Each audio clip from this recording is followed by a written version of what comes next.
Star pacer Mitchell Starc team India star pacer Mohammed Shami పేరిట ఉన్న ఓ all time రికార్డును చెరిపేశాడు. సౌత్ ఆఫ్రికాతో జరుగుతున్న 2023-25 WTC ఫైనల్లో 2 వికెట్లు తీయడంతో ఐసీసీ ఫైనల్స్లో అత్యధిక వికెట్లు తీసిన బౌలర్గా అవతరించాడు. స్టార్క్ ఇప్పటివరకు 5 ఐసీసీ ఫైనల్లో ఇన్నింగ్స్లో 11 వికెట్లు తీశాడు.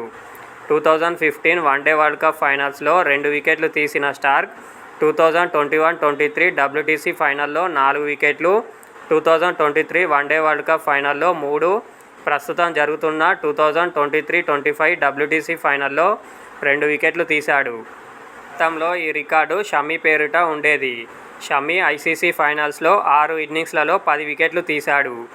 ఐసీసీ ఫైనల్స్లో అత్యధిక వికెట్లు తీసిన బౌలర్ల జాబితాలో స్టార్క్, షమి తర్వాత స్థానంలో Trent Boult, Ravindra Jadeja, Kyle Jamieson ఉన్నారు.